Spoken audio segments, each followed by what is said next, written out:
Alright guys and gals, I've got a quick video here today. I'm going to attempt to fix this water connection for my hot water heater. I found this when I came in the other day where this was like that. Basically, this came apart. If I had just turned the water on without seeing this, it would have been a mess. What I'm going to do, try to fix this using these things right here. So I got a PEX elbow.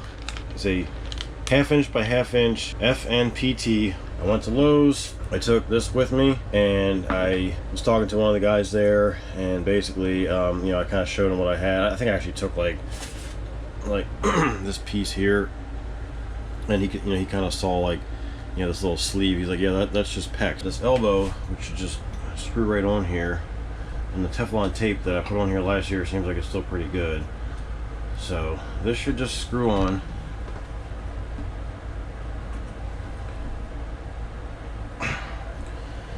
And then I'm gonna have to cut this right here. There seems to be enough flexibility in this line that I should be able to, you know, cut it like here and still be able to get it going all the way.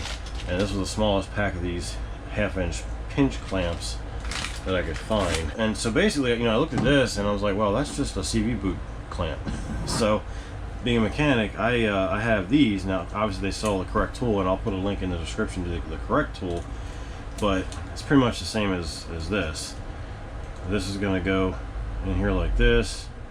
Should just be able to squeeze that, and this part pushes it down to tighten it up. So the first thing I got to do is cut this off. I'm going to use this. This is a I think this was like $3.99 at Harbor Freight.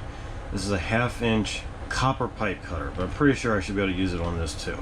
So the way this works is you just slide it right over the pipe you want to cut, and it has arrows on it showing which way you want to turn it. I'm going to try to get it as far down to the end as possible. Got it just kind of like right where it butts up against this little sleeve right here, and you just keep turning it. You turn it the right way? Nope. I turn it this way, and it just keeps cutting in. Keep going around till it cuts it off. You get a nice clean cut.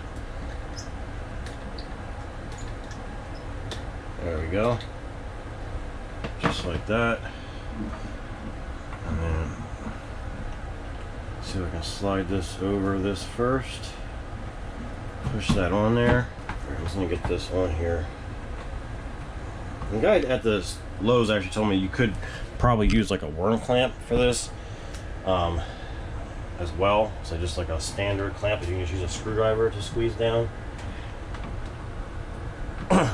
Alright. That should be good to go. If you want to make sure, you can take some big channel lock pliers to go over these. These holes are actually designed for like two ratchet handles that give you more leverage. Make sure. All right. That seems pretty tight. I think we are good. And this also would apply to in your house if you have a PEX fitting like that. Alright, so thanks for watching, guys. Please subscribe if you haven't already, if you found this video helpful, and I really appreciate it.